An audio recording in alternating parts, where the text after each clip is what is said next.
Mesdames, Messieurs, bonsoir. Que proposent les candidats à l'élection présidentielle du 7 octobre prochain pour ce qui est de l'enseignement, mais également de l'éducation en ce jour, en ce lundi, qui était donc jour de la rentrée scolaire pour le compte de l'exercice 2018-2019 au Cameroun.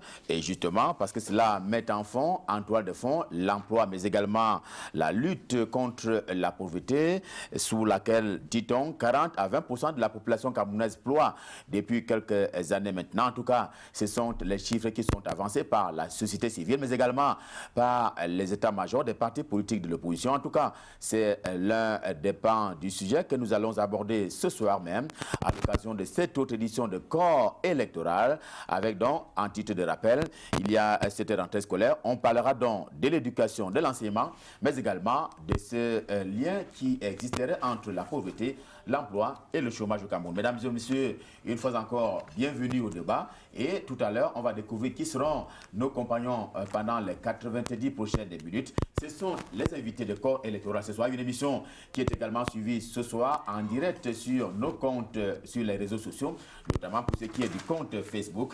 J'ai nommé donc 3W, naturellement, pour parler de corps électoral.net. En tout cas, c'est l'adresse à partir de laquelle vous pouvez également participer à cette autre édition de corps électoral. Bienvenue à tous et à tout de suite pour la suite.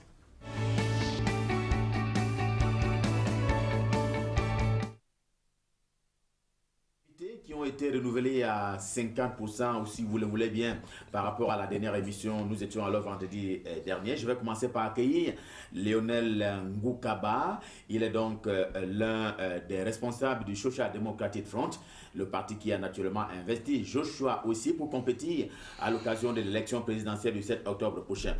Monsieur Lionel Ngoukaba, bonsoir. Bonsoir, M. Sono. Bonsoir. Bienvenue à corps électoral. Merci. Bonsoir à tous nos téléspectateurs. Bonsoir aux copanélistes. C'est un réel plaisir d'être là aujourd'hui pour partager avec les aînés les idées novatrices que nous apportons sur la scène politique. Alors, il y a deux informations qui ont circulé pendant la semaine qui s'est achevée. On a estimé que le président du Social Democratic Front, John Fundi, était la personne la plus indiquée pour lancer la campagne du candidat de cette formation politique. Alors, comme vous le savez, le Social Democratic Front est un parti bien organisé et nous sommes toute une équipe. C'est pas parce que aujourd'hui c'est le président aussi qui est le porte-flambeau que le chairman ne va pas se retrouver sur le terrain. Nous allons tous mouiller les maillots pour pouvoir permettre à ce que au soir du 7 octobre, nous ayons notre victoire parce que déjà nous sommes très contents de l'accueil que des populations et des citoyens donnent au programme politique que nous avons présenté il y a quelques jours au siège, au QG, au quartier général de la campagne à Douala. Donc je pense que le chairman John Fundi et tous les autres ténors, ainsi que les nouveaux ou des jeunes qui ont rejoint la grande équipe, vont mouiller le maillot et seront sur le terrain avec le président aussi. Également avec nous sur ce plateau ce soir, Émile Binzi. Il porte la parole pour le compte du candidat Cabral Libi. Émile Binzi, bonsoir. Bonsoir. Où se trouve Cabral Libi ce soir? Bien, Cabral Libi se trouve en ce moment à Munich, où il rencontre les Camerounais de la diaspora. C'est à la recherche de l'électorat ou à la recherche de financement? Bon, déjà pour les deux, la recherche de l'électorat, ensuite la recherche de financement.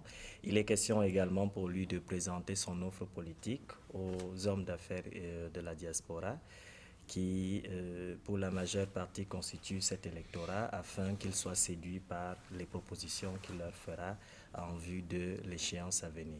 Vous êtes prêts? On a eu droit à une classification en termes de capacité de mobilisation des finances des candidats à cette élection présidentielle et votre candidat, malheureusement, arrive à l'avant-dernière position. Oh. Est-ce qu'il y a eu un commentaire dans votre état-major sur cette situation vraie, fausse ou fausse-vraie? Oh, pas fondamentalement. Je ne sais pas sur quels critères on se fonde pour parler, pour essayer de classifier les uns en première position et les autres en dernière position. Vous savez très bien que nous avons lancé un fundraising qui visait à permettre au peuple de participer à la cagnotte qui devait qui devait contribuer au dépôt de la candidature du candidat, ce qui a été un véritable succès et quelque chose d'inédit dans l'espace politique camerounais. C'est à son crédit et ça a été à son mérite pratiquement. Et il va sans dire que rien que pour cela, on ne peut pas lui donner la dernière place s'agissant pratiquement de ces questions en rapport avec le financement. On n'ira pas jusqu'à insister pour que vous dévoiliez quel est actuellement le montant en termes de sommes d'argent qui sont dans les caisses du parti Univers, qui a donc investi Cabra Libi pour cette élection présidentielle. J'accueille Angelbert Essomba Bengono, qui a été désigné par le parti politique dont le champion est Paul Biya, candidat donc naturellement à sa propre succession. Paul Biya a participé aujourd'hui même à ce sommet Chine-Afrique. Il y a eu très tôt des commentaires qui sont allés bon train, notamment dans les réseaux sociaux, pour dire que le Cameroun n'a pas arraché grand-chose à la Chine comparativement à la Côte d'Ivoire. Vous savez, chaque pays a sa situation. D'ailleurs, vous dites bonsoir d'abord, je dis bonsoir aux copanélistes. Je salue bien bas tous vos téléspectateurs. Et pourquoi bas? Parce que je les respecte. Est-ce qu'il y en a qui les ont salués hautement? Non, écoutez, on ne va pas faire un commentaire là-dessus. Donc, si vous voulez, je salue tous les téléspectateurs. Non, je crois que la Chine, je vous l'ai dit la dernière fois, est un modèle intéressant pour les pays en voie d'émergence comme le nôtre. Depuis 1960, la Chine apparaît comme un modèle sérieux. Je me souviens de cet excellent livre de Jean-Baptiste Durosel qui parlait justement des modèles qui s'offraient à tous ces jeunes États indépendants dans les années 1960. Et la Chine a donc des relations importantes avec chacun des pays africains. Et sur les 53 qu'on connaît, 52 sont représentés en Chine au très haut niveau, donc le Cameroun. Je ne pense pas que nous étions allés en Chine avec l'ambition de concurrencer un autre pays africain. Nous avons notre réalité économique, notre réalité de coopération. Cette réalité, nous la maîtrisons, notre partenaire chinois également. Donc, je ne me sens pas personnellement ou alors particulièrement blessé ni atteint par les remarques de certains internautes. C'est leur liberté de s'exprimer ainsi. C'est leur façon de voir les choses, ce n'est pas la mienne. À propos des internautes, je rappelle pour la petite histoire qu'on aura leur réaction en direct au cours de cette émission. On va donner lecture de leur réaction en termes de contributions, propositions, mais également suggestions. J'accueille également quelqu'un qui a été rappelé sur ce plateau à la suite de l'émission de vendredi dernier, le professeur Isidore Nouba. Monsieur, bonsoir. Économiste, enseignant des universités camerounaises et d'ailleurs, il analyse au quotidien les questions. Alors, quelle était votre réaction? Peut-être tout à l'heure, on va rentrer dans le débat de plein pied à l'occasion de cette rentrée scolaire 2018-2019. Vous avez envoyé vos enfants à l'école avec tous les manuels scolaires? Je suis un privilégié, donc j'ai envoyé mon petit-fils, c'est le seul que j'ai encore à la maison pour ce niveau-là. Je l'ai envoyé à l'école sans difficulté particulière parce que j'ai pris les dispositions très tôt pour obtenir mon tour de tontine. Ça m'a permis de réaliser tout cela. Vous faites la tontine tous les mois? Tous les mois. C'est quoi le montant de votre tontine? Non, moi je tontine 10 000 francs par mois. Donc ça peut me permettre. Je rappelle que vous êtes enseignant d'université. Bien sûr. Je suis aussi membre d'une tontine des professeurs d'université. Vous en faites une bonne dizaine chaque mois. En tout cas, bienvenue sur le plateau de corps électoral. Une fois encore, j'accueille quelqu'un lui aussi qui a été rappelé pour les besoins de la cause, Célestin Bétigui. Monsieur, bonsoir, le président du PAL. Il va bien? Oui, bonsoir Ghislain. Et bonsoir chers téléspectateurs. Et je voudrais d'ailleurs vous remercier parce que vous me donnez en me rappelant sur ce plateau l'occasion de présenter mes excuses à tous les spectateurs qui ont été mes fidèles compagnons depuis toutes ces années. On se connaît, on se côtoie, parce qu'ils ont assisté dernièrement à une scène à laquelle je ne les avais pas habitués, parce que réagissant humainement à une insulte, j'ai élevé le ton vis-à-vis d'un copanéliste. Beaucoup se sont étonnés parce qu'ils se sont dit, mais tiens, le président n'est pas habitué à faire ce genre de choses. Alors je vous présente sincèrement mes excuses et j'espère que nous cheminerons dans une meilleure atmosphère dans les jours à venir, les mois à venir. Et je tiens à l'occasion à rappeler aux autres, sans vouloir faire la leçon à quiconque, que le débat politique est avant tout une confrontation d'idées. Ce n'est plus une occasion donnée aux uns aux autres de s'insulter. Lorsque, vous comprendrez ma réaction, lorsque, étant là pour présenter ce que nous pensons du programme de notre candidat, je suis insulté parce que j'aurais démissionné d'une société après 14 mois dans laquelle j'ai mis 14 mois, par quelqu'un qui a démissionné aussi après avoir été membre du gouvernement pendant 7 ans. J'ai trouvé, je me suis demandé où est-ce que j'étais. Alors, je demande vraiment aux téléspectateurs de nous excuser. Et je termine par là. Je souhaiterais que, ayant relevé sur les réseaux sociaux le ton haineux développé par, je crains le dire, par certains supports du même candidat, je voudrais l'interpeller personnellement et lui dire, vous ne devez pas laisser instiller la haine dans le débat politique, parce que personne n'y gagne. Et nous, les intellectuels, nous avons le droit.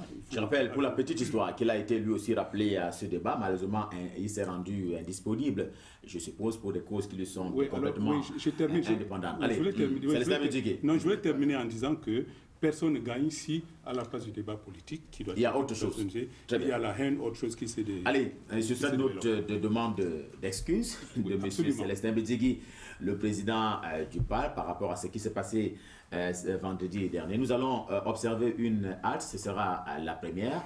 On va aller à la rencontre des états-majors pour voir quelle a été, au courant de la semaine qui vient de commencer, justement, l'actualité au sein des états-majors des partis politiques, notamment des partis politiques qui sont justement, dont les candidats sont engagés à l'élection présidentielle. Voici état-major.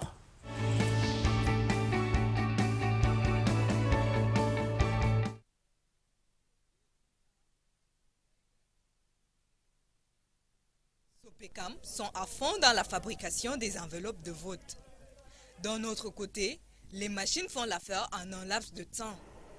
La démonstration de ce travail est faite en présence du ministre de la Communication, Issa Chiroma Bakari, venu uniquement voir l'avancée des... Ça me fait beaucoup plaisir parce que vous savez, sans ces enveloppes, il n'y aurait pas d'élection présidentielle.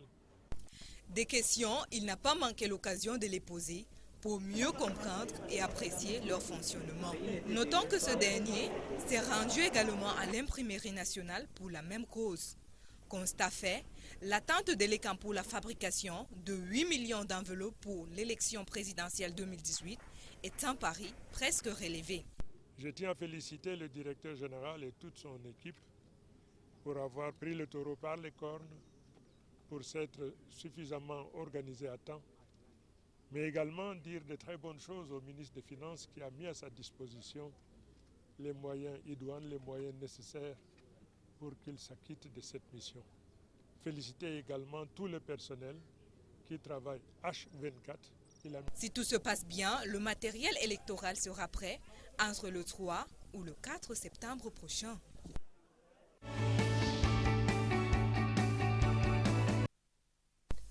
Des cheveux crépus bien rangés sur la tête, le look de ce féru de Cheikh Anta Diop. Je rends hommage à cette authenticité qui est notre cheveu crépus et je le conserve précieusement comme si c'était la prunelle de mes yeux. Et ça finit par déteindre sur mon look et c'est pour cela que je le garde comme ça. Je m'imagine que c'est ma petite couronne que je trimballe partout avec moi. Cette coiffure est l'une des particularités d'Olivier Bibou Nissak qui a décidé d'apporter son soutien à Maurice Kamto pour tirer le pénalty de la Renaissance. J'apporte mon soutien à sa candidature. Il ne s'agit pas d'un parachutage à travers le MRC.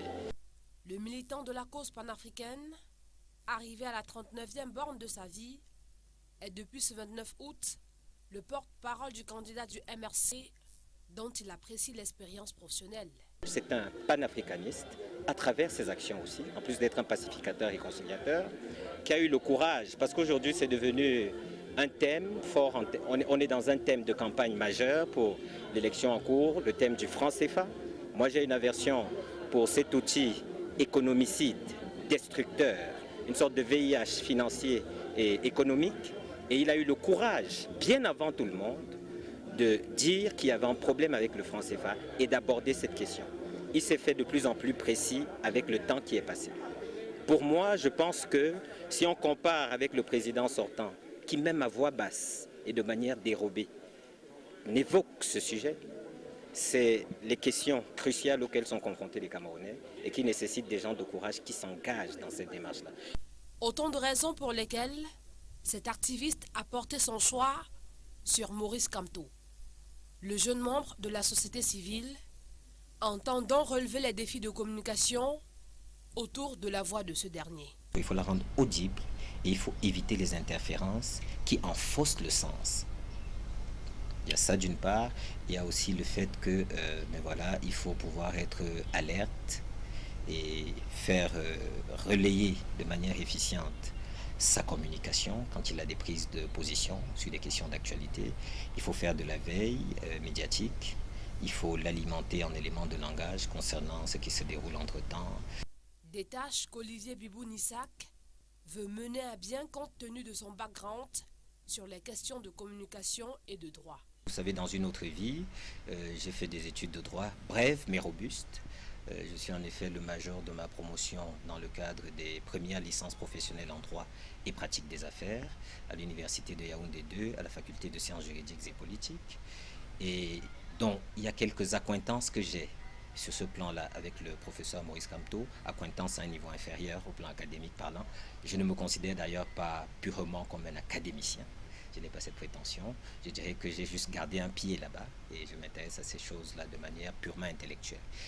Donc, il y a ça, mais il y a surtout, et ça c'est plus important, que le professeur Maurice Kamto, ex-candidat, représente à mes yeux la figure d'un pacificateur réconciliateur. Et vu l'atmosphère de deuil dans laquelle nous sommes en ce moment, et vu la grave solennité de la crise ou des différentes crises qui secouent notre pays, nous pensons à nos frères de la zone nord-ouest et sud-ouest, pour lesquels d'ailleurs en tant que militants activistes, nous avons il y a encore quelques mois, c'était à Douala, marché pour soutenir et leur dire les populations, et leur dire vos pleurs sont nos pleurs, votre sang versé c'est notre sang versé, nous sommes solidaires de votre détresse. C'était très important, on l'a fait dans une ville de Douala qui était militarisée, mais nous avons réussi l'exploit d'atteindre notre objectif. Ces nouvelles obligations viennent mettre une pause à ses fonctions de chroniqueur pour le quotidien Mutation, juste le temps de cette campagne, laquelle pourrait être perturbée au cas où sa fiancée lui fasse manger les merveilles de chez eux. Ma femme, enfin ma fiancée, excusez-moi, s'il faut dire les choses telles qu'elles sont, est un cordon bleu, et lorsqu'elle cuisine un plat d'ombongo aux escargots, alors là la campagne peut attendre. Jeanne Edith a donc intérêt à concocter d'autres plats favoris de son fiancé, à savoir le coquille, le taro à la sauce jaune, le cuit, ou alors le héros, les coques, le coq, des plats spécifiques de sa région d'origine. Je dirais que je suis une sorte d'international mounen. Il y a du fombo, il y a du tundu, il y a du ndiki village. Pour meubler ses espaces libres, ce père de 2 enfants opte pour une balade en famille ou la lecture. Feu Mongobeti, une autre de mes figures de pro parmi mes maîtres à penser.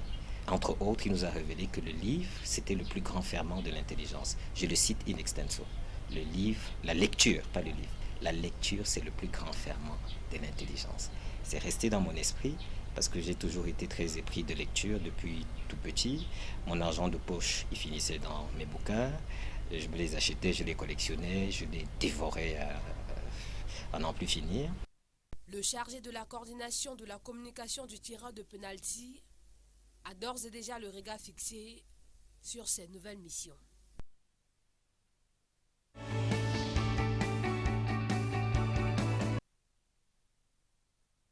Réuni le 25 août 2018 à sa bourse du travail dans le cadre de son conseil confédéral, considérant le début des luttes de la classe ouvrière camerounaise en 1932 pour des conditions de travail dans le respect de la dignité humaine, considérant les sacrifices consentis par les travailleurs camerounais pour l'indépendance dans la perspective de l'élévation du niveau de vie de la population depuis 1945. Considérant l'appel de 1952 pour l'unification du Cameroun, considérant la situation sociale d'incertitude que vivent les travailleurs des régions du nord-ouest et du sud-ouest camerounais, avec comme corollaire la fermeture de certaines entreprises et la mise en chômage de plusieurs citoyens. Considérant que impossible n'est pas camerounais, l'Union générale des travailleurs du Cameroun déclare que la situation sociale au Cameroun n'est pas propice à l'organisation d'une élection présidentielle dans la sérénité. Invite les candidats retenus par la Cour constitutionnelle à s'accorder pour le renvoi de cette élection présidentielle afin de ramener prioritairement la paix dans les régions du nord-ouest et du sud-ouest en particulier, au Cameroun en général. Compte sur le patriotisme des candidats à l'élection présidentielle pour déterminer les modalités de renvoi de la dite élection. Se propose de faire partie des médiateurs pour amener la paix sociale dans les deux régions particulièrement concernées. Appelle l'attention des candidats à éviter les promesses fallacieuses et les déclarations mensongères en relation avec le monde du travail. Se réserve le droit de répliquer face aux allégations sans fondement sur le monde du travail. Fait à Yaoundé le 25 août 2018, le Conseil.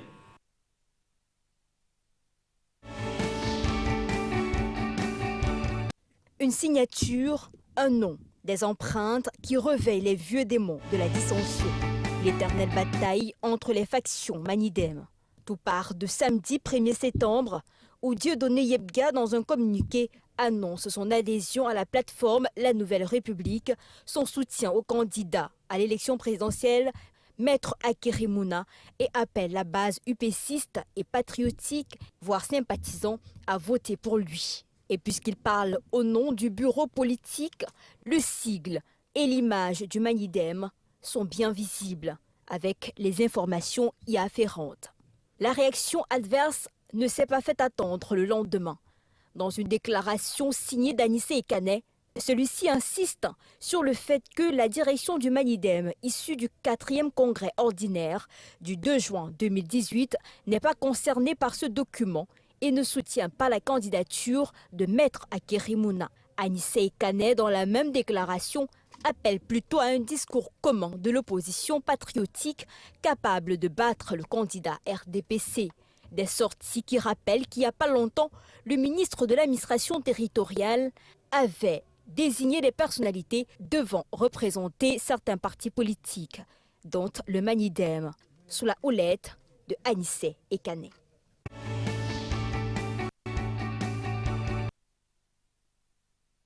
Nos équipes qui ont participé à vous produire cette autre rubrique en ce jour d'une autre édition de Corps électoral. On va lancer le débat, l'un des débats de fond qui a donc été inscrit à l'ordre du jour ce soir. Je commence par Angelbert Essomba Bengonom. Alors, quelqu'un a dit tout à l'heure, on ne va pas revenir sur les commentaires à propos des déclarations ou alors des faits qui relèvent de ces éléments précédents. Alors, je voudrais qu'on rentre de plein pied dans la rentrée scolaire. Aujourd'hui était jour de rentrée scolaire au Cameroun. On parle de 7 millions et demi de Camerounais, d'enfants du primaire, de la maternelle, mais également du secondaire, qui ont repris le chemin de l'école. Mais on va dire, on est reparti avec les mêmes tas. C'est votre opinion. Le livret manuel scolaire n'est pas complètement disponible. Il y a encore des récriminations qui sont formulées à l'adresse du système éducatif camerounais. Alors vous avez vécu cette rentrée scolaire sous quel signe? Sous le signe de l'espoir, parce que vous l'avez dit vous-même, 7 millions et demi de nos compatriotes, de jeunes compatriotes, ont décidé d'aller à l'école. Je les salue en leur disant de tenir bien, de travailler beaucoup, d'être obéissants, d'être attentifs aux leçons, parce que il y a une nouvelle approche qui sera mise dans les établissements scolaires dès cette année. De nouvelles matières sont arrivées, une nouvelle approche pédagogique qui passe par les compétences. C'est l'élève qui en réalité s'exprime et donne sa perception de la vie et des enseignements qui lui sont professés. Cette année scolaire également connaît l'introduction de la philosophie dès la classe de seconde, c'est nouveau. Et c'est passionnant. Moi, j'ai suivi les reportages d'un certain nombre de médias. Et on voit déjà l'engouement et d'ailleurs la facilité avec laquelle certains élèves se démarquent par rapport à cette matière fascinante qu'est la philosophie. Donc, beaucoup d'espoir, mais ça ne veut pas dire qu'il n'y a pas de problème. Il y a des problèmes, nous connaissons les problèmes de notre système éducatif, nous connaissons ses limites, c'est pourtant l'un des plus gros postes budgétaires. Peut-être, pour ne pas vous couper, on va naturellement évoquer la part consacrée en termes de la pension du budget de l'État du Cameroun à l'éducation et à l'enseignement. Mais vous parlez là comme si les 7 précédentes années n'ont été que du bonheur pour l'éducation au Cameroun. Qu'est-ce que, selon vous, on peut relever en termes de révolution qui a le plus marché pendant les 7 précédentes années?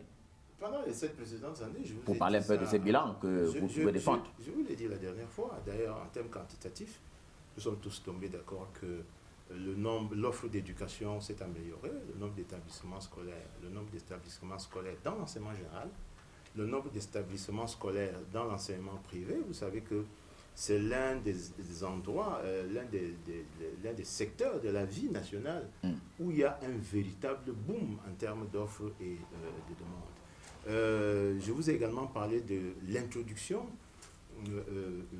des matières agricoles dans le système, parce que désormais nous avons opté pour la professionnalisation.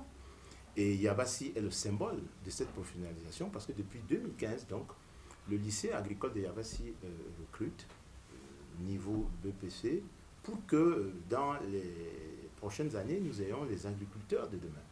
Je vous ai parlé du centre d'excellence de Kumba, qui produit des jeunes spécialisés dans l'aménagement des terrains et des sols ruraux en vue de l'agriculture de 2e et de 3e génération. C'est un centre d'excellence dont beaucoup ne parlent pas précisément, mais qui recrute tous les bacs scientifiques et qui forme au bout de 2 ans ceux qui sont chargés de venir aménager votre sol lorsque vous voulez faire une plantation. Ils préparent le sol, ils préparent le plan de fertilisation, ils préparent le plan d'irrigation et vous proposent même l'accompagnement en termes de... C'est l'un des éléments à défendre. Je vous ai parlé de l'enseignement professionnel.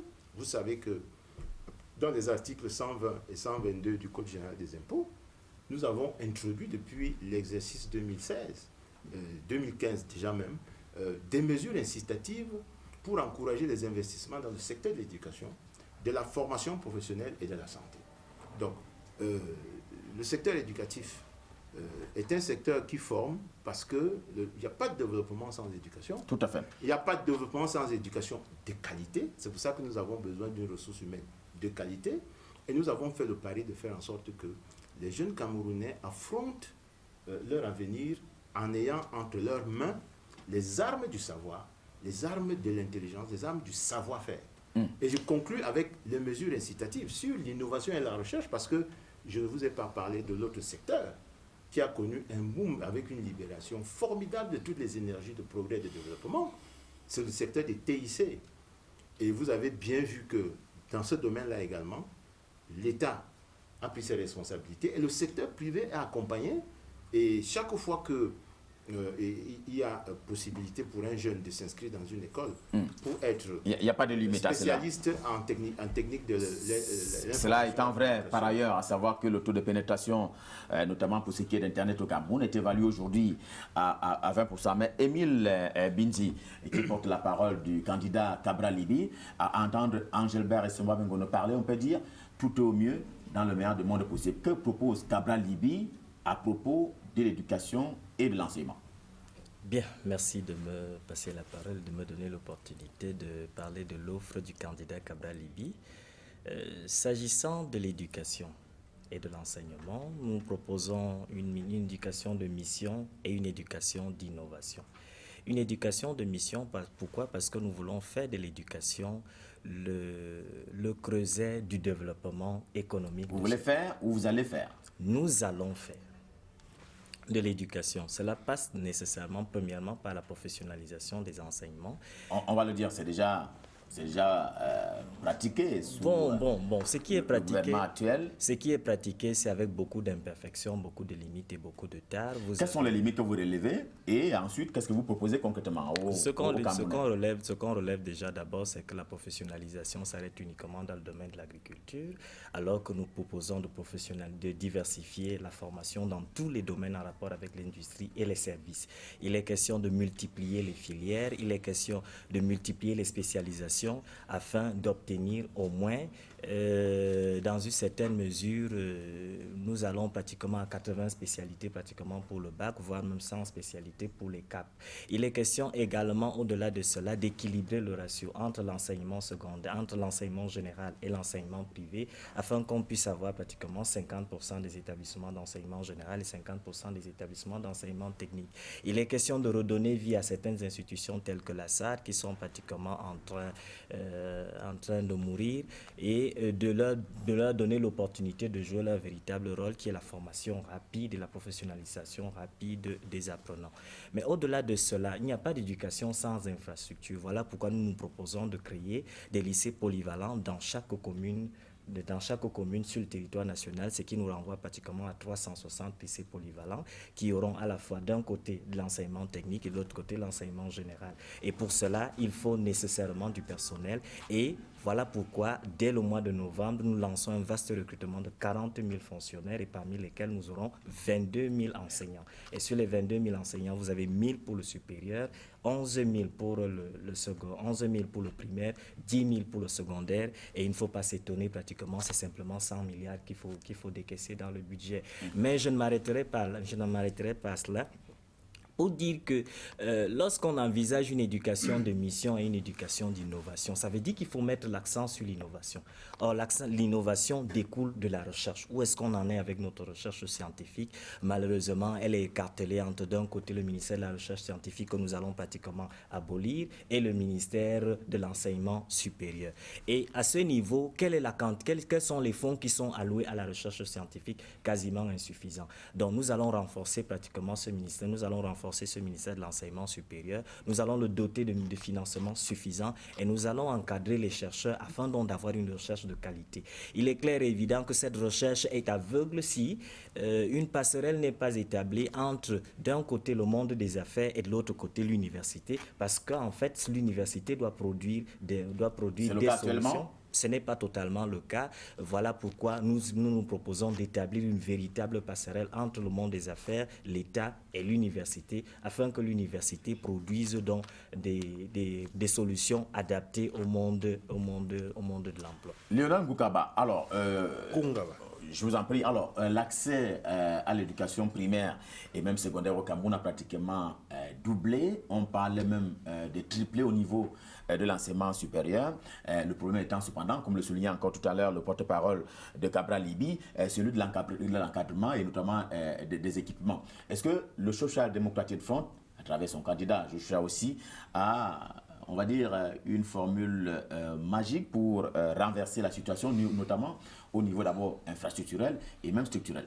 Alors, comme vous avez constaté dans le programme politique... Vous étiez en train d'étiquer tout à l'heure, lorsque comme vous avez constaté dans le programme du président aussi, nous avons mis un accent sur l'éducation. Vous savez, le Cameroun a ratifié les instruments internationaux sur l'éducation. Donc, lorsqu'on parle de l'agenda 2030, avec l'objectif numéro 4, qui est axé sur l'éducation pour tous, nous pensons déjà pour un début que l'éducation du niveau maternel jusqu'au premier cycle du secondaire doit être automatiquement obligatoire pour tous les jeunes Camerounais. Et aussi, nous devons nous rassurer que ces jeunes Camerounais aient cette éducation gratuite de la maternelle jusqu'à l'université. Monsieur, c'est pas gratuit. Lorsque j'étais à l'école primaire, par exemple, je payais 1 500 francs à l'école primaire publique comme frais qu'on exigibles. Mais aujourd'hui, on demande 15 000 francs d'APE et on nous dit que l'école est gratuite. Ça veut dire que c'est 10 fois ce qu'on payait avant. Donc, voilà un peu. Nous allons faire des réformes et voilà un peu quelques réformes que nous allons faire au niveau de l'éducation supérieure. Il y a des établissements qui sont totalement fermés parce que ça ne sert à rien au Cameroun, par exemple comme l'ENAM. Nous allons automatiquement fermer cet établissement-là pour former ces jeunes qui veulent être des magistrats, des inspecteurs de douane ou d'impôts dans des instituts supérieurs d'enseignement public et privé. Et je crois que là, ça va aussi essayer de réduire beaucoup de corruption dans les tractations autour de l'accès dans ces écoles que nous connaissons bien. Il y a également la digitalisation. Oui, de corruption. Vous avez quelques exemples sur la main. Bien sûr. On sait bien que pour entrer à l'ENAM, il faut bien qu'on débourse une certaine somme pour pouvoir le faire. Vous avez quelques éléments en termes de preuves. On a vu, si le procureur de la République vous demandait de l'aider, vous avez quelques éléments dans ce sens. On a vu des jeunes Camerounais se plaindre sur les réseaux sociaux qu'ils ont été arnaqués par des jeunes. C'est là, on a compris, on a vu dans les presses écrites et partout, on déclare ça chaque jour. Donc c'est une réalité, on ne doit pas la nier. Et ce que je suis en train de dire, c'est que avec le Social Democratic Front et le président aussi, nous allons mettre un accent sur la digitalisation. Ce qui fait que les problèmes de manuels scolaires que nous avons aujourd'hui, avec le SIF, on n'aura plus ce problème parce que nous avons essayé de digitaliser, de faire en sorte qu'un élève du primaire ne porte plus 20 livres dans un sac au dos chaque matin pour aller à l'école. Qu'on puisse passer au numérique, essayer de voir, pas ce que nous avons vu le gouvernement faire avec aller faire un prêt exorbitant que mes petits-enfants vont pouvoir payer d'ici beaucoup d'années et rembourser. Non, plutôt investir sur la pépinière qui est l'éducation, les jeunes, et les amener à accéder à ce numérique-là. Aujourd'hui, on pense bien que la possibilité qui a été donnée aux jeunes de pouvoir accéder à ce numérique n'est pas favorable. Parce que lorsque vous voyez la qualité d'Internet qui est fournie, lorsque vous voyez la qualité du matériel qui les a même été offert, comme on le dit, et vous constatez que ce n'est pas possible. Une réaction de Milbidi avant de donner la parole notamment à Célestin Bedjigui. Vous vouliez réagir à la suite de ces propos? Bon, en ce qui concerne la digitalisation, il faudrait bien qu'il nous explique, parce que lorsqu'on parle de la digitalisation en matière d'éducation, cela renvoie pratiquement à un certain nombre de modèles. Oui. Vous avez le modèle de la numérisation des contenus qu'on peut intégrer dans les tablettes. Il faut régler donc les problématiques en rapport avec les droits d'auteur et toute une panoplie de questions qui se posent. Si on parvient à le faire avec les hard copies, on peut le faire avec les softs. Il faut régler également le problème des applications et relatives. Vous avez le modèle Apple et autres qui consiste à télécharger pratiquement des applications à installer afin que ces applications puissent se permettre d'ouvrir un certain nombre de documents. C'est encore extrêmement délicat. Il faut négocier avec ces grosses firmes et tout. Donc, j'ai l'impression que le projet est irréaliste. J'ai l'impression que le projet n'est pas suffisamment... Je voudrais vous dire, Ghislain, c'est tout un mécanisme qui crée aussi de l'emploi. Parce que lorsqu'on parle de la digitalisation de l'éducation, vous voyez tout l'emploi qui est créé autour de cette... Mais est-ce que ce n'est pas un projet utopique de la part de elle n'est pas utopique, c'est un projet qui est réalisable. Nous avons bien vu ce projet. Je voudrais que le professeur nous tranche sur ce coup-là. Vous qui êtes enseignant à l'université, est-ce que c'est un projet réalisable en l'état actuel des choses? S'il vous plaît, c'est un sujet tellement sérieux que j'ai l'impression que vous le prenez à la légère. L'éducation, je vous ai dit qu'il y a un président américain qui a déclaré que si vous nuisez un peu au système éducatif américain, il va considérer cela comme une déclaration de guerre. Donc l'éducation est une chose sérieuse. Pourquoi? Parce que c'est un processus au cours duquel, n'est-ce pas, nous les enseignants, nous implémentons dans la tête des jeunes et des moins jeunes des processus qui leur permettent de résoudre les problèmes d'aujourd'hui, de résoudre les problèmes de demain et d'anticiper sur les problèmes qui vont arriver. La première satisfaction que j'ai, c'est que tous les candidats semblent prendre ça à bas le corps. Bon, maintenant, ce que j'attends de chacun d'eux, parce que le système éducatif actuel ne crée pas le logiciel que nous implémentons dans la tête de nos enfants aujourd'hui ne leur permet pas de créer des richesses. Parlons de la professionnalisation des enseignements au Cameroun, qui a quand même cours. Ne leur permet pas de créer les richesses. L'éducation, c'est quoi? C'est à la fin du processus, sortir la science, la connaissance de votre cerveau, la transformer en technologie, avant d'arriver au produit. C'est ça le transfert de technologie de la tête, pas des Chinois, parce que les Chinois ne transfèrent pas la technologie. Aucun pays ne transfère la technologie. Chaque pays conçoit un système éducatif qui lui permette, n'est-ce pas, de dérouler ce processus et arriver à la fin à faire en sorte qu'un ingénieur soit ingénieux, c'est-à-dire capable de faire, qu'un littéraire soit capable de faire. L'ingénieur va faire quoi? L'ingénieur va construire, l'ingénieur va produire. Or, les ingénieurs ne produisent pas aujourd'hui. Les ingénieurs sont affectés au ministère et ce sont les Chinois, les Turcs, etc. qui produisent à notre place aujourd'hui. Donc, la faute à qui? Je ne cherche pas de faute. Je mets à leur disposition des éléments qu'il faut exploiter, n'est-ce pas? Au gouvernement qui est là depuis 36 ans. Oui, c'est-à-dire faisons en sorte que le système éducatif aboutisse à la formation des Camerounais qui vont servir le Cameroun. C'est-à-dire les médecins qui vont soigner les Camerounais, les littéraires qui vont nous écrire les pièces de théâtre, les nouvelles, etc. Les ingénieurs comme le jeune de Polytechnique. Voilà, ça, c'est un cas qui m'a totalement déboussolé. Zhang Arthur. Voilà le processus. Ingénieur, science, accumulation, processus qui aboutit à un produit qu'on appelle Cardiopath. Qu'est-ce que vous enseignez aux étudiants dans les universités? C'est ça que je leur enseigne. C'est sur ce point que j'insiste. Qu'ils doivent intégrer, n'est-ce pas, l'éducation comme un instrument de production et non pas comme un instrument de recherche de range, comme à l'heure actuelle. Donc, vous voyez que Zhang a fait son boulot à travers Polytechnique. Il est arrivé au produit. C'est la suite que j'attends maintenant, n'est-ce pas, aux politiciens. Vous les accompagnez comment? On parle de l'enseignement de rente. J'en emprunte. Avant d'y arriver, je vous en prie. Oui, avant d'y arriver, vous savez ce qui s'est passé? Nous avons donc dépensé, le Cameroun a dépensé, peut-être la famille de Zhang a dépensé beaucoup d'argent pour le former. L'État a dépensé beaucoup d'argent pour le former.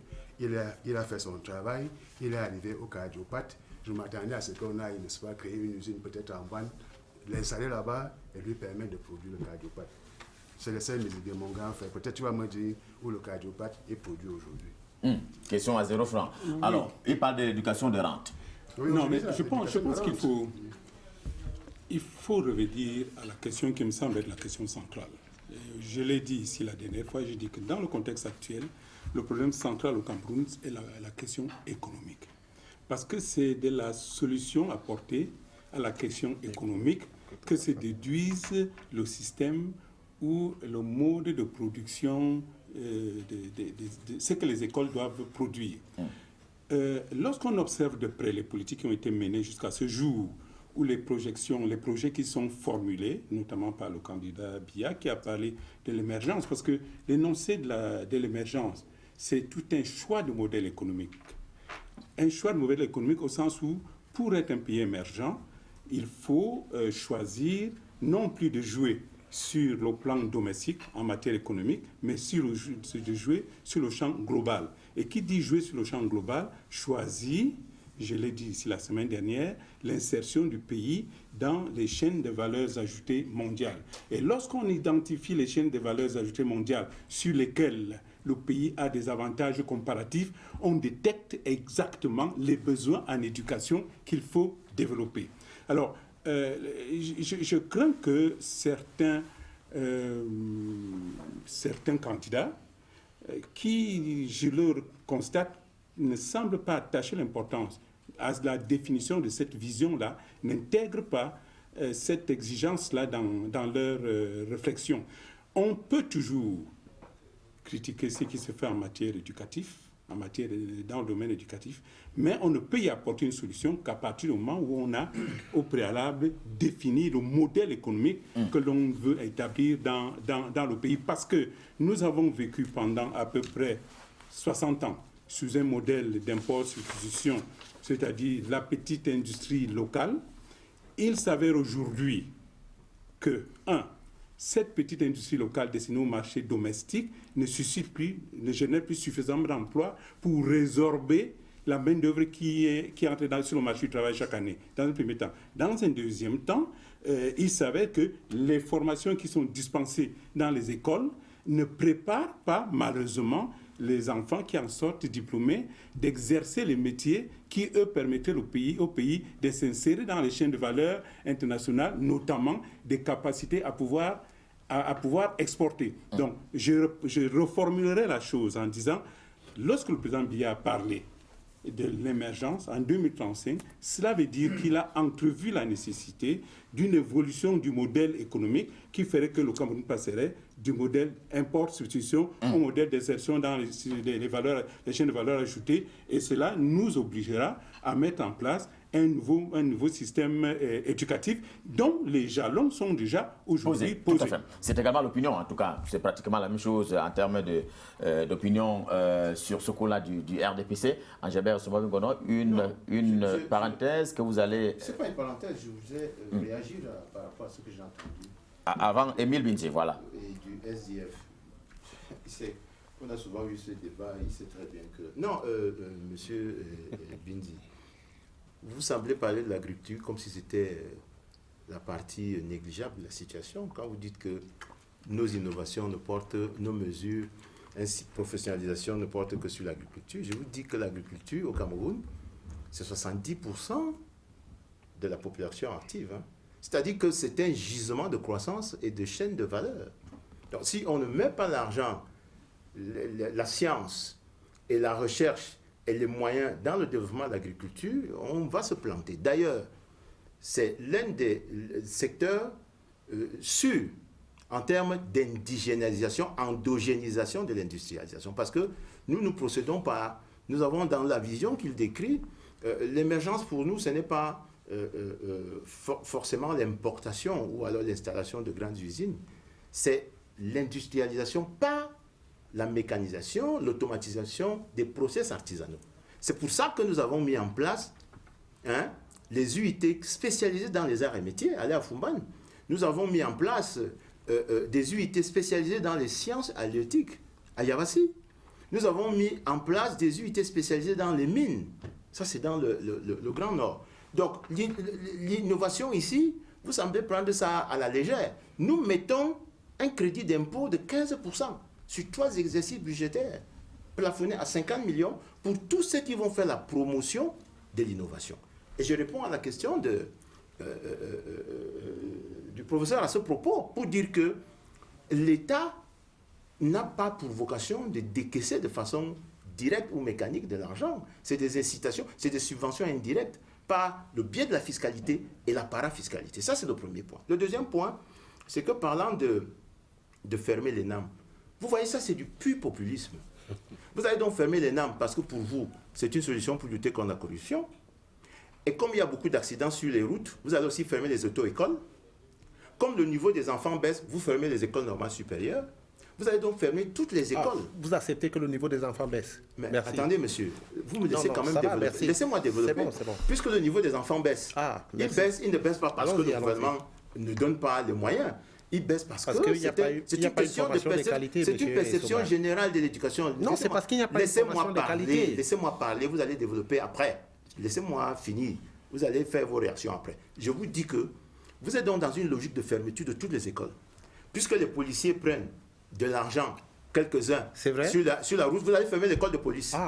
Puisque vous allez fermer toutes les écoles, pour vous, la fermeture des écoles... la solution, c'est la réforme. La solution, c'est la réforme des enseignements. Mais vous ne faites que réformer depuis 36 ans. C'est l'école que... Monsieur, vous pouvez me laisser parler, s'il vous plaît. Sinon, vous allez gâter cette émission qui a bien commencé. Nous sommes dans un échange d'idées. Vous ne faites que réformer depuis 36 ans, monsieur Somba. Laissez-moi, vraiment, vous pouvez le maîtriser là. Allez, je vous maîtrise pour l'instant. Allez-y, maîtrisez-le, voilà, qu'il me laisse donc parler. Je dis donc que, pour vous, la solution, ce n'est pas toucher les hommes, ce n'est pas appliquer la loi pénale vis-à-vis de ceux qui font des crimes et des délits, c'est fermer les écoles qui les ont fermées. Je vous salue bien bas parce que, en termes de fermeture, nous allons enfermer des écoles si on applique votre programme. Vous mettez 100 milliards dans les recrutements, mais nous faisons déjà ça, monsieur. Je pense que vous savez qu'il y a un programme de contractualisation. Depuis 2009, pratiquement tous les 2-3 ans, le ministère de l'Éducation de base recrute entre 3 000 et 6 000 enseignants nouveaux pour le secteur primaire. Oui, précisément par le mécanisme de la contractualisation. Parce que vous avez parlé de recrutement Ça nous dit très bien comment ça va se passer. Est-ce que ce sera des concours? Est-ce que ce sera par voie d'appel à candidature? Il y a encore des détails à donner là-dessus. Les SAR dont vous parlez, il y en a 180. Ça n'existe plus. C'est pour nous des centres d'art et métiers. Les sections artisanales rurales ont fermé depuis. Vous ne le savez peut-être pas, depuis 2010. C'est devenu des centres des arts et des métiers. Il y en a 180. Donc, ne venez pas parler de ça ici comme si c'était une innovation. Est-ce que Cabral Libye est adossé... Attendez, laissez-moi continuer. J'avais souvent on a le temps également, hein, pour que vous ne parliez pas. Je conclue. Allez-y, je conclue donc. en disant que l'informatique est déjà enseignée. Je ne sais pas si vous savez ça. L'informatique est déjà dans les programmes. Avec les PBHB? L'informatique est déjà enseignée dans les lycées et collèges au Cameroun. Donc, ne venez pas parler de digitalisation comme si c'était un mot nouveau, encore qu'on vient de vous démontrer que c'est très compliqué. Parce que vous n'avez pas encore résolu la question des droits d'auteur, vous n'avez pas encore résolu la question de la disponibilité de la technologie, vous n'avez même pas encore résolu la question de la maîtrise même de l'outil, ni celui des ressources humaines qui vont encadrer les apprenants. Donc, nous disons que nous avons un programme sérieux qui participe de cette émergence. Parce que qu'est-ce que c'est que l'émergence? Vraiment, je conclue là-dessus. C'est la deuxième fois que vous annoncez vos conclusions. C'est l'industrialisation poussée, soutenue par une croissance durable sur une longue période. Et l'industrialisation ne peut passer que par l'indigénisation, par la transformation des process artisanaux locaux, qui constituent donc cette mise en route, mise en vertu de toutes les chaînes de valeur, branche par branche, secteur par secteur. Émile Binzi, vous sembliez d'accord. C'est comme si Cabral Libye avait un programme adossé à celui de Paul Biya. Non, pas fondamentalement. Il faut savoir que le programme de Cabral Libye vient pratiquement gommer toutes ces aspérités et vient pratiquement éliminer toutes les lacunes du programme du candidat Biya. Alors, s'agissant de la première question, moi je vais revenir avant même que de répondre, je vais revenir à l'exemple qui a été pris par le professeur. Alors, lorsqu'on met sur pied des instituts et des centres de recherche, c'est pourquoi? C'est pour obtenir des résultats. Les résultats s'obtiennent en termes de brevets d'invention, en termes d'obtention végétale, en termes de topographie de circuits intégrés. Eh bien, nous, pratiquement, au niveau du Parti Univers, le candidat Cabral Libye propose donc un programme qui suppose un étudiant, un brevet, une entreprise.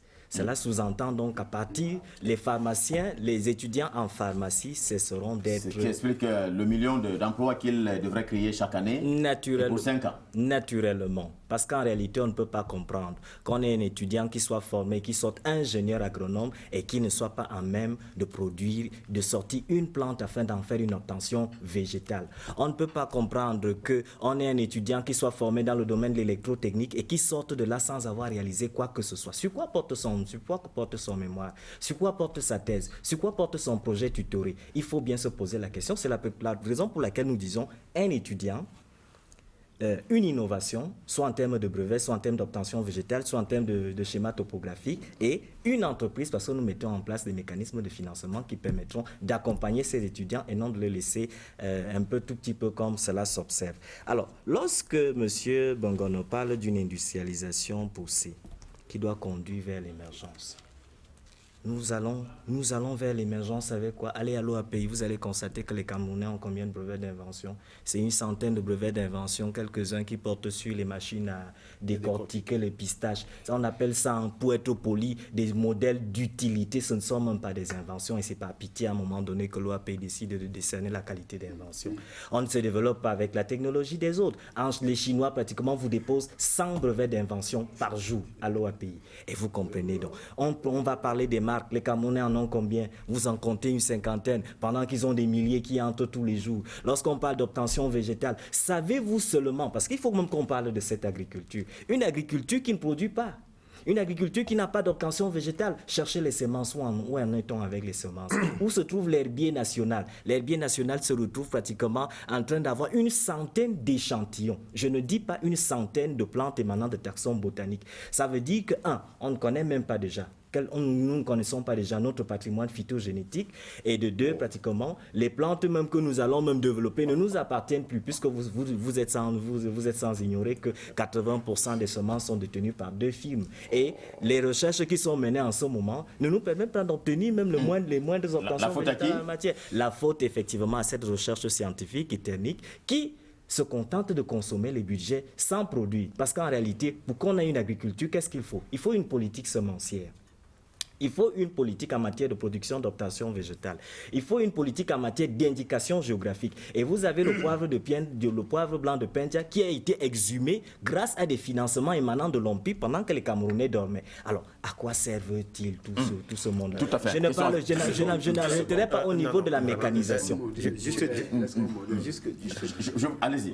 Oui, au niveau de à propos de la mécanisation. À propos de la mécanisation de l'agriculture, vous voyez très bien à quel niveau se retrouvent les tracteurs en ce moment. Ils sont où? Alors, même l'exploitation... Où sont les tracteurs, ils sont dans les forêts quelque part. Même l'exploitation du domaine public. Je dis bien l'exploitation du domaine public parce que les tracteurs dont on parle sont dans le domaine public. Pour la majeure partie des tracteurs qui ont été fabriqués dans les années 1998, ils sont dans le domaine public et ils peuvent être reproduits par les ingénieurs camerounais au Cameroun pratiquement sans avoir besoin d'aller les chercher ailleurs. Malheureusement, ce n'est pas le cas et on ne peut donc pas penser une politique industrielle adossée sur une éducation qui ne produit pas. Voilà pourquoi pour nous, c'est une éducation de mission et une éducation d'innovation. C'est l'innovation qui permettra donc... En tout cas, c'est la proposition du candidat Cabral Libi. Vous allez vraiment prendre 5 secondes? Oui. Non, je vous en donne 5 avant de passer la parole à Léonard Goukaba. Il a dit un étudiant, un brevet. Tout à fait. Cabral a soutenu sa thèse? Pas encore. Est-ce qu'il y a un souci à ce niveau? Sa thèse porte sur quoi qui va donner lieu à un brevet? Non. J'ai dit bien un étudiant, un brevet. Et si vous savez de quoi je parle, vous savez qu'on est dans le domaine technique. Non, voilà. Vous connaissez un seul pays où derrière chaque étudiant, il y a un brevet? D'accord, je vous donne 2 pays. Vous avez le Japon pratiquement, 1000 brevets déposés par an. Vous avez les États-Unis. Pour quelle population estudiantine? Mais attendez. Très bien. Je voulais vous dire, monsieur, il a apporté quelques éléments de réponse. Je vous donne les États-Unis, je vous donne la Thaïlande, je vous donne la Chine. Ce n'est pas tous les étudiants qui produisent des brevets. Mais justement, un étudiant, un brevet. Non. Mais justement, nous dites sommes... que la recherche est une question pointue. Combien mettez-vous dans la recherche? Nous mettons... Combien mettez-vous dans la recherche? Aujourd'hui, nous sommes à plus de 20 milliards par an. 20 milliards dans la recherche? Mais attendez, ailleurs pratiquement, nous sommes à 500 milliards. Nous sommes à 1000 milliards. Vous-même, vous ne mettez pas 500 milliards. Mais nous allons faire le nécessaire. J'ai lu votre programme, il ne met pas 500 milliards. Nous allons faire le nécessaire. Vous ne mettez pas 500 milliards. Moi, je vous ai dit le chiffre que nous mettons.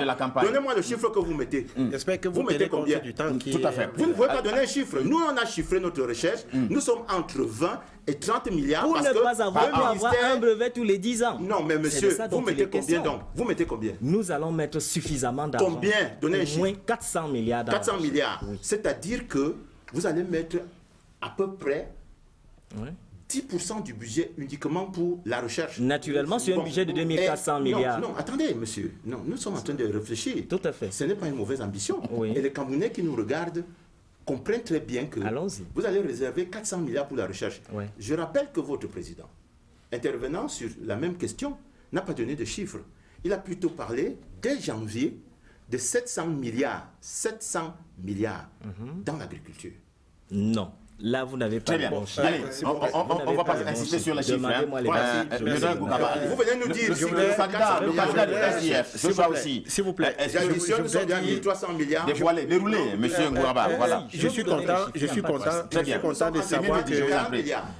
Je suis content de savoir que le grand frère, M. Essomba, reconnaît au moins que le gouvernement a beaucoup de lacunes et que la qualité de formation qui est faite aujourd'hui n'est pas celle-là qu'on aurait voulu et qu'en dehors de l'ENAM, il y a des scènes de corruption qui se passent. Il nous a cité c'est ce qu'il a dit? Oui, il nous a cité quelques-uns, la police et d'autres institutions.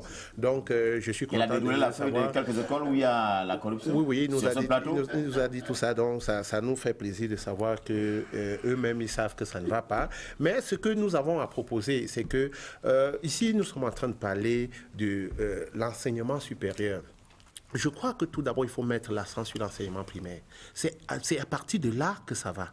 Parce que si vous survolez au niveau du supérieur et que au niveau du primaire, vous n'avez pas d'enseignants, vous n'avez pas d'infrastructure, de salles de classe, et le type d'enseignement qui est fait n'est pas de qualité, vraiment, je ne crois pas que nous sommes en train d'aller dans un chemin. Tout est vraiment noir. Vous n'aurez pas d'ingénieurs, vous n'aurez pas tout ce que vous avez en train de citer, et vos milliards iront dans l'eau comme vous êtes en train de faire depuis 36 ans, M. Essomba. Célestin Bedjigui. Non, pas pour l'instant.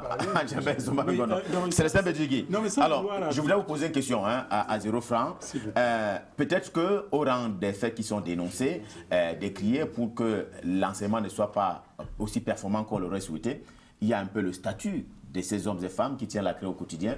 Est-ce que vous avez l'intention de comparer un PLEG camerounais à celui ivoirien ou un enseignant d'université camerounais à celui du Tchad? Bon, je pense que l'une des préoccupations manifestes du gouvernement actuel, j'ai écouté hier la dame qui est inspecteur général elle est inspecteur général au ministère de l'éducation secondaire. Éducation de base, ou alors des enseignements secondaires. Des enseignements secondaires, je l'écoutais, c'est elle qui parlait de l'approche par compétences et autres. Et j'ai relevé dans son propos qu'il y avait un souci qui semblait devoir être pris en compte dans les jours à venir ou dans les années à venir. C'est celui de l'uniformisation du statut de tous ces enseignants-là, de tous les enseignants. Parce qu'il y a un problème qui se pose entre ceux-là qui sont, étant tous instituteurs, tenant les mêmes salles de classe, certains sont fonctionnaires, d'autres sont contractuels, d'autres sont contractuels. C'est une plébéante du régime, c'est cela? Non, pas du tout. Je disais que ça m'a semblé, en écoutant cette dame, ça m'a semblé être une préoccupation qui est prise en charge et qu'on se propose de résoudre au cours des prochaines années, c'est-à-dire l'institution d'un statut unique pour tous les enseignants. Et je pense que ça résoudra beaucoup de problèmes. D'autant plus que la situation dans laquelle nous sommes trouvés, il faut l'imputer beaucoup moins au gouvernement, vous me direz qu'un gouvernement est souverain, mais beaucoup moins au gouvernement qu'au FMI et à la Banque mondiale. Parce que c'est eux qui, quand ils sont venus ici, pour que nous, à l'entrée dans l'ajustement structurel, on donnait comme parmi les conditionnalités, il fallait arrêter de recruter à l'école normale supérieure. Dans les écoles de formation, enfin, l'école de formation d'instituteurs, les écoles d'infirmiers, ainsi de suite.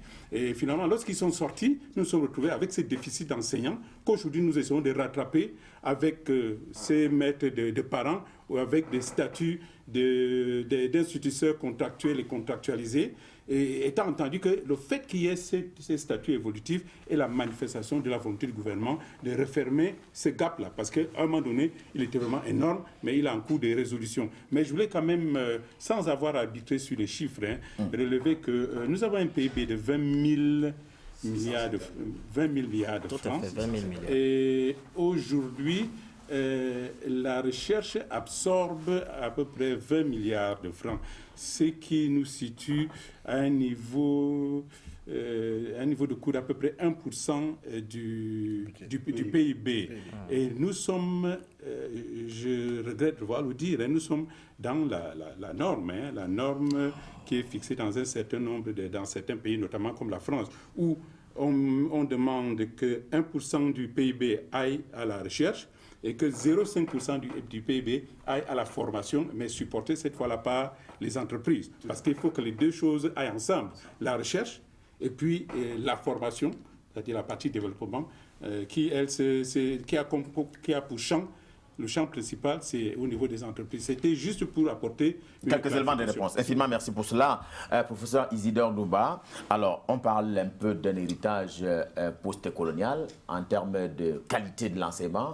Vous, l'enseignant que vous êtes, l'universitaire que vous êtes, est-ce que, d'abord, pour revenir un peu sur la question sur le statut de l'enseignant que j'ai posé tout à l'heure, est-ce que vous pouvez regarder un enseignant du même rang qui est dans un autre pays francophone en Afrique, en termes de statut? Je ne vais pas y aller directement, parlons du système éducatif. Depuis l'autre jour, on a commencé à faire un bilan, n'est-ce pas, très partiel en termes du nombre d'établissements, nombre d'universités, ça c'est sûr.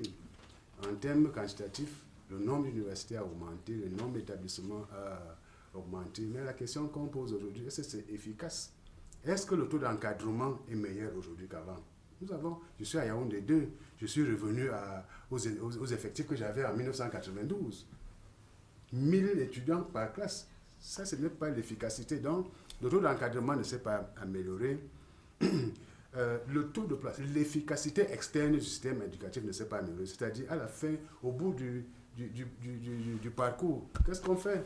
C'est ça, j'ai des étudiants qui me portent souvent, n'est-ce pas, ils vont en moto, ils ont le master. C'est ça, c'est pas ça le système éducatif.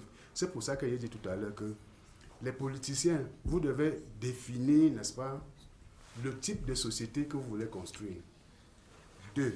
Le type d'homme que vous voulez former avant d'envisager le système éducatif qu'il faut mettre en place pour répondre à un problème précis, le développement de la société. Donc, ça, le RDPC l'a fait, mais ne le respecte pas. Donc, en termes quantitatifs, il y a eu augmentation de la quantité, mais l'efficacité n'y est pas. Prenons l'enseignement supérieur. Nous avons 8 universités d'État au Cameroun. 0 est visible sur les 100 premières universités africaines. Il n'y a aucune université camerounaise classée parmi les 100 premières africaines. C'est tout dernièrement que certaines universités se battent pour qu'on les voit même sur la toile. En termes de statut, c'est un scandale, surtout dans le primaire. J'ai écouté les gens, le monsieur du SDF parler, semblait faire une distinction entre le primaire. Non, on parle du système éducatif. Il n'y a pas de bon système, il n'y a pas de bonne éducation de base sans bonne éducation au niveau secondaire et sans bonne éducation au niveau du supérieur. Non, je dis... Il faut commencer par la base pour ça. Je suis désolé. Qui va enseigner à la base s'il n'y a pas... C'est un système de consommation. On parle de système éducatif qu'il faut gérer. Alors, question, on va sortir. Attendez, parce que je vais dire au grand frère Bizegui, j'ai fait ce débat avec les gens du Fonds monétaire Wilton, quand il était à la tête du syndicat des enseignants du supérieur. C'est le gouvernement qui s'est laissé faire. Aucun État ne viendra vous aider à mettre un bon système éducatif qui vous permettra de vous émanciper. Pas la Banque mondiale, pas le Fonds monétaire, encore moins les Chinois. Très bien. Oui, allez-y, Angélbert. Faut-il sortir de ce système? Faut-il le changer? Faut-il le réformer? C'est une question de modèle, comme on a dit.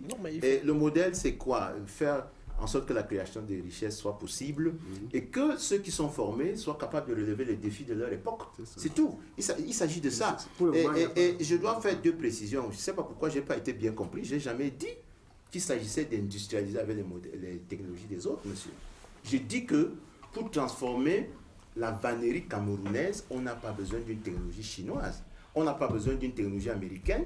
Il suffit d'automatiser les process artisanaux de la vannerie camerounaise et on industrialise la branche d'activité des vanniers.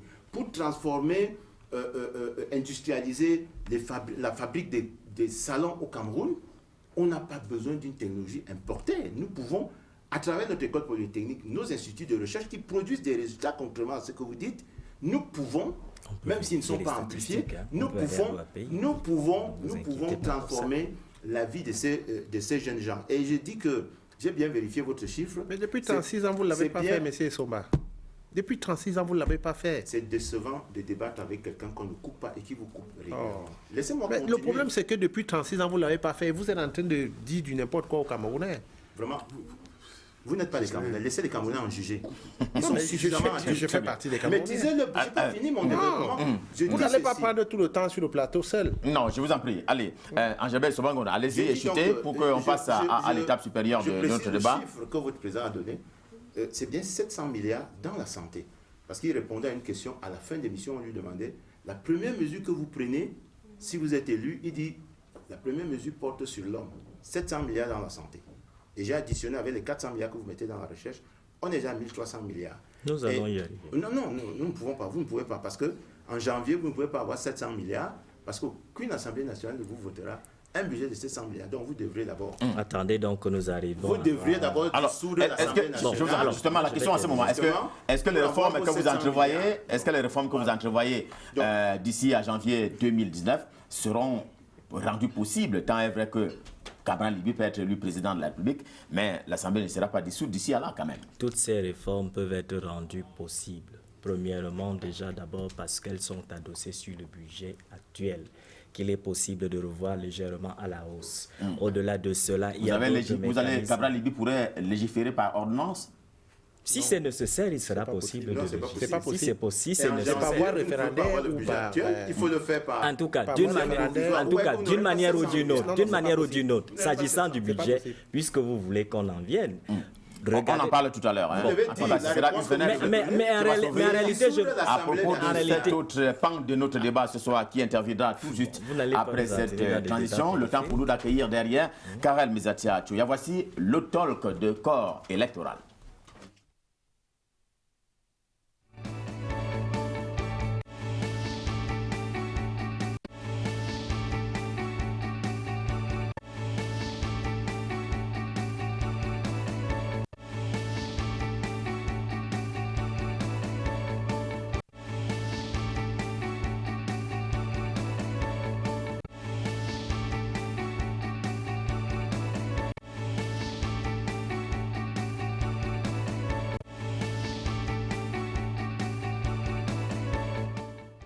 Allez, le débat se poursuit malgré la transition. J'accueille Karel Mezatia Tchouya, bonsoir. Bonsoir, voici venu, bonsoir au panel et bonsoir à tous ceux qui nous regardent à la maison. Voici venu le moment donc du talk de corps électoral. On va commencer par Joshua aussi du Social Democratic Front.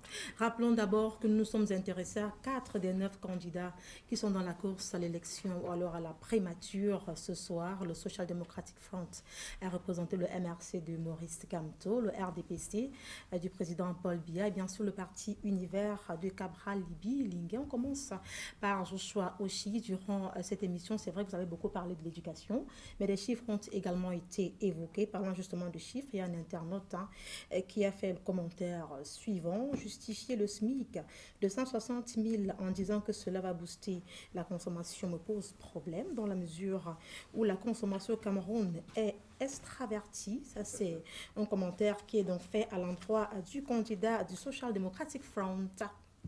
On continue, Gislain Pierson, avec ta permission, avec Cabral Libi. Cabral Libi, qui est naturellement représenté sur ce plateau.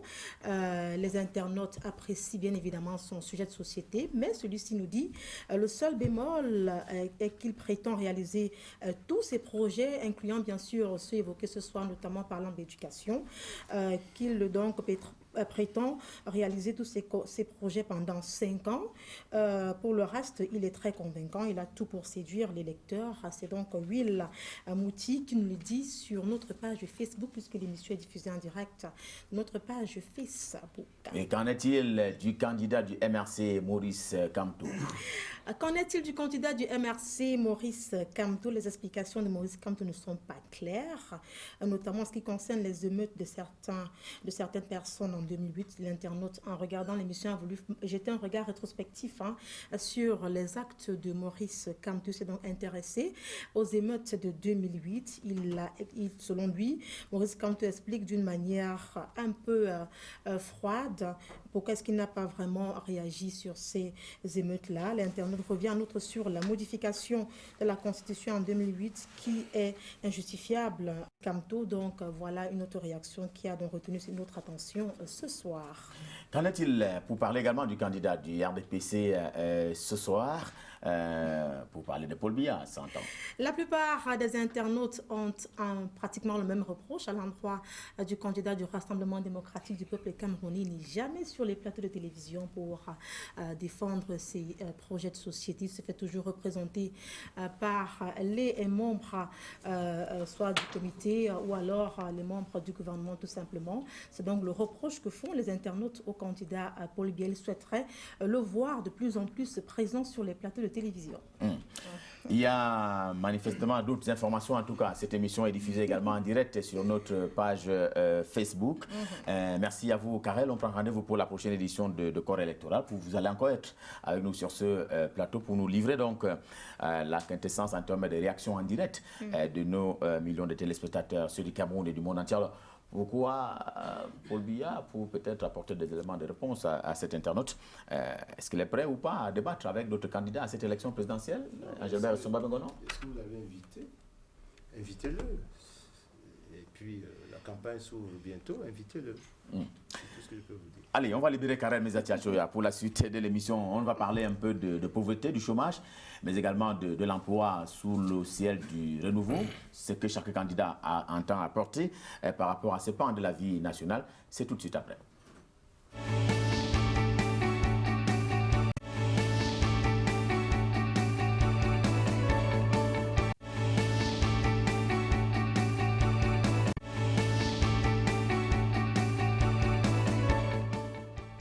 Lionel Ngougaba, pour parler du Kougaba, je vous en prie, pour parler donc du candidat du Social Democratic Front qui a déjà dévoilé, on le sait, son projet de société. Il a dit qu'il mettrait un accent sur ce qu'il a convenu d'appeler le SMIC, une façon de lutter contre la pauvreté, mais il n'a rien dit sur la question d'emploi. Est-ce qu'il y a des chiffres qui sont avancés de ce côté-là? Alors, je vais vous dire, je voudrais d'abord répondre à mon cher Camerounais qui a un peu des inquiétudes. Le président aussi a bien dit que l'augmentation du SMIC va aller d'où nous sommes aujourd'hui pour atteindre les 160 000 francs CFA sur 5 ans. Et il y a tout un schéma qui a été mis sur pied pour pouvoir augmenter cet argent. Et pour moi, je pense que c'est faisable. C'est faisable dans le sens où nous avons toutes les ressources nécessaires pour pouvoir le faire. Que ce soit les ressources naturelles, que ce soit les ressources financières, nous l'avons. Je crois juste que ce que nous avons actuellement n'est pas partagé équitablement, ne va pas à l'endroit où ça doit, aux bonnes mains. C'est pour ça qu'aujourd'hui, nous nous retrouvons avec un SMIC moins que ça. Nous avons des pays en Afrique tels que l'Afrique du Sud, la Côte d'Ivoire, qui ont un SMIC un peu élevé et qui permet à ce que qu'il y ait une production de richesse autour de tout. Parce qu'aujourd'hui, si un fonctionnaire est payé au moins 160 000 francs, il pourrait se payer une chambre aujourd'hui à Yaoundé qui coûte pas moins de 30 000 francs. Il pourrait s'occuper de lui-même et être présent au travail sans toutefois penser à distraire des fonds comme le font certains camarades de mon très grand frère qui est en train de lever le doigt parce qu'il veut prendre la parole. C'est bien qu'il parle de moi en ces termes, mais je ne veux pas tomber dans la poubelle là. Je ne vais pas vous répondre dessus. Je parle du SMIC. Vous voyez, il ne répond pas à votre question. Ce n'est pas les richesses naturelles qui fabriquent le SMIC, monsieur. Le SMIC, pour ceux qui nous regardent, c'est le salaire minimum interprofessionnel garanti. Et ça vient d'où? C'est pas possible avec ce monsieur. Garanti par l'État. Ça veut dire que ce sont les employeurs qui négocient un salaire minimum garanti. Et ce n'est qu'un minimum garanti. Personne n'interdit de payer plus. Et en proposant 160 000, vous allez même au-delà de ce que les syndicats sont en train de négocier avec le gouvernement. Parce que les syndicats, ils sont à 62 000 francs au Cameroun. Par rapport à l'environnement que vous les offrez. Non, mais attendez. Vous connaissez une entreprise au Cameroun qui peut vous payer un SMIC de 160 000 francs, même sur 5 ans? Donc, moi, je réponds en vous disant que la négociation qui s'est engagée avec les syndicats se porte sur quoi? L'harmonisation de l'âge de la retraite. Le SMIC à 62 000 francs. Ça, c'est avec les 4 syndicats. La réforme de la sécurité sociale. Le plan que le gouvernement a adopté dès le lancement des ODD en 2015 propose un financement de 1 300 milliards pour la sécurité sociale. Donc, vous allez au-delà même de ce que les syndicats ont proposé. Et les syndicats sont surpris parce que ces syndicats, c'est qui? C'est les syndicats des employeurs, les syndicats des travailleurs. C'est-à-dire que les employeurs, ce sont ceux qui payent. Et l'État, lui, ne prend la décision qu'après l'avis de la Commission nationale du travail, qui propose d'ailleurs, c'est pour ça que le décret du Premier ministre qui fixe à 30 270 francs vise précisément l'avis du Conseil national du travail. Parce que ce n'est pas le gouvernement qui fixe ça. C'est les professions. Vous êtes en train d'amener les Camerounais un peu ailleurs. Écoutez, laissez-moi finir. Non. Je dis vous êtes en train d'amener les Camerounais ailleurs. Non, vous ne savez pas. Quand vous ne savez pas aujourd'hui. Non, c'est pas qu'on ne sait pas. On vous dit aujourd'hui à partir d'une négociation sociale avec les entreprises. C'est bien entendu. Les travailleurs. Ça dépend de l'environnement. Ça dépend de l'environnement que vous avez donné à ces employeurs. Je dis, on va favoriser un environnement qui permet à ces employeurs de payer ce SMIC qu'on est en train de dire. Et c'est sur un temps, c'est pas en un coup de bâton magique. C'est 5 ans. C'est 5 ans. S'il vous plaît. C'est pas par un coup de bâton magique. S'il vous plaît. J'ai regardé le DSCE du gouvernement du Cameroun qui se propose, n'est-ce pas, à l'horizon 2035 de ramener le taux de pauvreté, n'est-ce pas, à 20%. Pour ramener le taux de pauvreté à 20%, le SMIC de 160 000 francs est insuffisant. Si vous voulez, la ligne de pauvreté, c'est-à-dire le minimum de dépenses qui détermine si on est pauvre ou pas pauvre, c'est 500 francs CFA, disons à peu près $1 par jour. 160 000, si vous divisez par 500, ça ne fait pas $500. 100 $. Ça ne fait pas $100. Donc, vous qui voulez faire de la politique, regardez les objectifs et prenez les échéances que vous vous êtes fixées et voyez comment y arriver. Parce que si vous mettez le SMIC à 36 000, même dans 30 ans, vous n'allez pas réduire la pauvreté. Non. Vous n'allez pas ramener la pauvreté à 20%. Donc il faut que les objectifs soient cohérents. Oui, c'est une réalité économique actuelle. Donc 160 000 francs. Il n'est pas exclu que la négociation aboutisse à ça. Moi, je crois que ce que je voulais vous dire. Nous, on dit nous sommes ouverts à la négociation.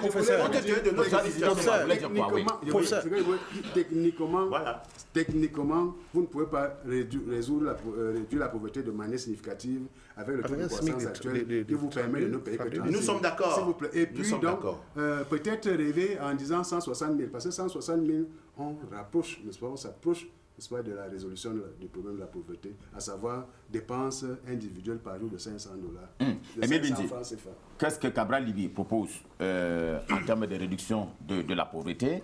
Je voudrais bien qu'on s'entende sur la différence qui existerait entre le chômage et l'emploi et aussi la réduction de la pauvreté. Bon, écoutez, il faut déjà savoir que le chômage pratiquement est l'une des causes l'une des conséquences de la pauvreté. Et en apportant une solution au problème, la pauvreté est l'une des conséquences du chômage, merci cher René.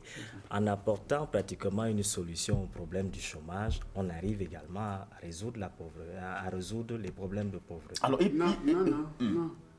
Vous avez des enfants qui travaillent et qui gagnent, je ne sais pas, 30 000. Ils sont sous-employés. Justement, donc, le travail ne garantit pas le... Non, il faut avoir un travail décent. On en vient justement. Alors, dans cette optique, première chose, nous lançons une révolution agricole. La révolution agricole va nous amener... Vous parlez d'1 million d'emplois à créer chaque année. Pendant 5 ans, cela fera 5 millions d'emplois. Dans le domaine de l'agriculture, nous ne sommes même pas 1 million d'emplois. Nous sommes à plus. Parce qu'en réalité, nous lançons la création de... Bon, il faut commencer par le début. Disons que le Cameroun, c'est quand même 47 millions d'hectares.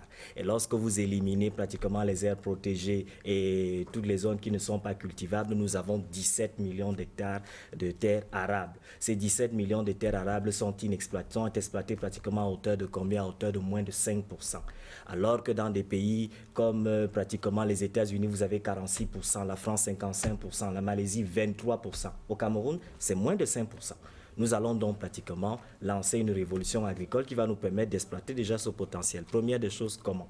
En créant des complexes agro-industriels dans la majeure partie des arrondissements. Lorsque vous avez par exemple un complexe agro-industriel comme Evecam, qui emploie dans les 7000 personnes, multiplié par les 300, vous avez pratiquement 2 millions et poussières d'emplois directs qui peuvent être créés. En dehors de cela, il y a la possibilité, nous allons encourager l'exploitation de petites parcelles. Vous savez qu'un hectare mis en valeur, ça génère un emploi direct. Vous avez également des milliers d'emplois qui vont provenir de ce côté-là. Nous mettons sur pied un vaste programme de revêtement des routes au niveau du Cameroun à raison de 1000 km de routes au moins par an, qui va générer pratiquement au moins 20 000 emplois.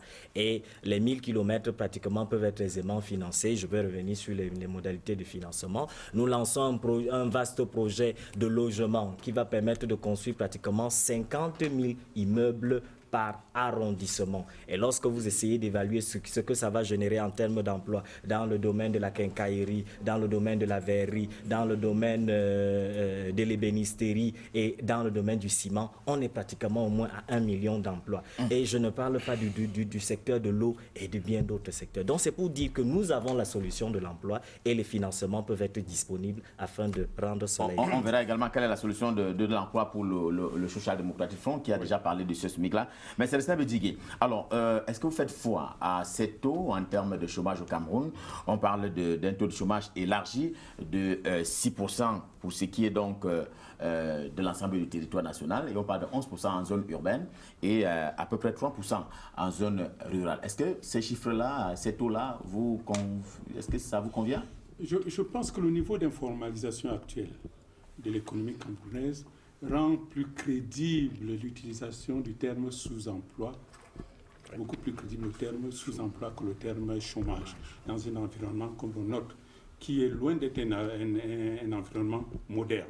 On devrait plutôt parler du sous-emploi. Et quand on parle du sous-emploi, avec le niveau actuel d'informalisation, on se retrouve dans des taux relativement élevés. Alors, ce qui signifie qu'en vérité, la réforme majeure qui doit être engagée et qui me semble également, j'écoutais le ministre Owona hier, qui doit être mise en route, c'est la migration des populations qui sont dans le secteur informel vers le secteur formel. Et cela passe beaucoup plus facilement. Vous y croyez? Absolument. C'est pas possible. Non, absolument. Et cela passe parce que les activités informelles sont des activités de survie. Elles ont un gros désavantage, c'est que le niveau de productivité y est tellement faible que d'une manière générale, elles provoquent elles maintiennent l'économie à un niveau de compétitivité qui fait qu'elle ne peut pas être performante et avoir des capacités lui permettant d'être sur le marché global. Parce que c'est là la finalité.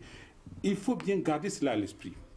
Lorsque j'écoute les propositions qui sont faites, elles s'enferment toujours dans une perspective domestique. Nous ne pouvons plus rester ou penser l'économie camerounaise dans cet espace-là, l'espace domestique. Il faut absolument que l'économie camerounaise inscrive son activité dans la satisfaction de la demande mondiale. Mais il y a un point sur lequel quand même je voudrais revenir, l'histoire de 160 000 francs de SMIC par mois. Le SMIC, ça ne concerne pas que les employés de l'administration. Oui. Ça ne concerne pas que les employés du secteur formel. Ça concerne également toutes les personnes qui sont dans le secteur informel. Y compris vous-même, même votre domestique à la maison. Vous voyez, voilà. Justement, y compris son épouse, ils ont 2 petits-enfants, tous les 2 travaillent, ils doivent aller travailler. Faut-il penser qu'ils auront la capacité d'avoir des revenus suffisants leur permettant de payer leurs bonnes à 160 000 francs? Ça signifie quoi? Ça signifie que si on admet cette hypothèse-là, ça veut dire qu'on partirait du niveau moyen actuel de l'animation de la bonne qui est de 40 000 francs, on le multiplierait par 4, ce qui signifierait que par effet de domino, toute la chaîne des salaires au-dessus de tous ceux qui sont employeurs, y compris dans l'administration du secteur privé, devrait être multiplié par 4. Alors, vous voyez un peu, c'est-à-dire, d'un point de vue économique, un tel réenchérissement du coût du travail. Pas une base mathématique. Non, si vous permettez, un tel réenchirissement. Il nous reste moins de 5 minutes à passer. Réenchirissement du coût du travail est-il réaliste? Est-il réaliste? Si vous permettez, d'un point de vue purement économique, je me permets de mettre un bémol. Vous êtes un théoricien, président. C'est justement pour cela qu'il faut faire attention lorsque vous proposez des choses. J'ai dit, vous les politiciens,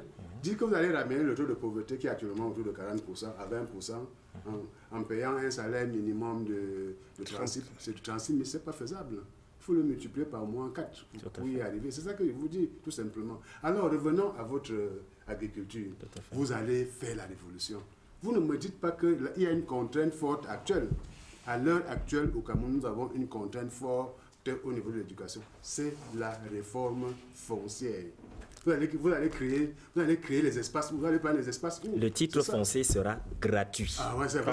Première mesure. Ça, c'est l'un des engagements du syndicat le titre foncier sera gratuit. Deuxième. Attendez, je termine. Donc, pour revenir sur le cœur de notre sujet, que les politiciens s'arrangent à faire en sorte que d'ici 7 ans, n'est-ce pas, que le système éducatif actuel cesse d'être un système de consommation de ressources, mais de production de ressources. Que les ingénieurs travaillent, que les littéraires travaillent, que les sportifs, nous avons les possibilités de le faire. Je suis très ennuyé lorsque, presque 60 ans après l'indépendance, ce sont les Chinois qui viennent construire nos routes, qui viennent construire nos bâtiments, alors que nous avons des écoles d'ingénieurs. Je suis interloqué lorsque nous sommes évacués, on évacue les gens à l'étranger pour un moindre mal, alors que nous avons des hôpitaux, nous avons des écoles de médecine, etc. Proposez-nous un modèle de transformation de l'éducation, du système éducatif en source de création de richesse. Je peux répondre à votre question. Oui. Allez-y, oui. Bon, alors, je tiens déjà d'abord à féliciter le grand frère Bedigui, qui a attiré l'attention des téléspectateurs sur l'un des éléments majeurs de notre projet de société, la structuration de l'informel.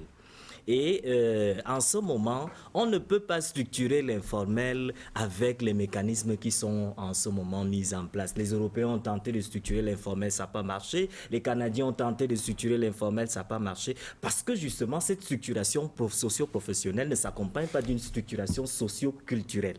Et voilà pourquoi nous proposons, premièrement, de structurer socio-professionnellement cet informel et ensuite de le structurer socio-culturellement afin qu'on ne se retrouve plus dans cette zone de... Allez-y, vous parlez. Oui, je crois que lorsqu'on parle du SMIC, le SDF, le candidat aussi parlait du SMIC à 160 000 francs, c'est passé en conséquence de... Vous allez créer l'environnement, vous l'avez déjà dit. Et on va créer cet environnement.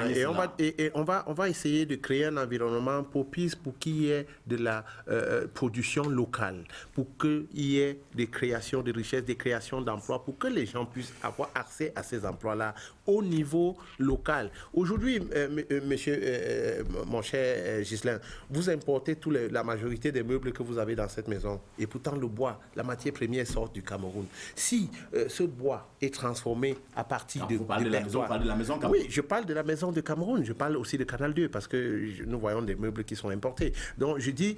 Quand vous importez ce bois, si ce bois est transformé à Bétois ou à Bétaréoya ou dans le sud où ce bois est exploité, vous verrez que le nombre d'emplois et le taux d'employabilité va s'augmenter. Et c'est ça que nous voulons aujourd'hui. Encourager la production locale.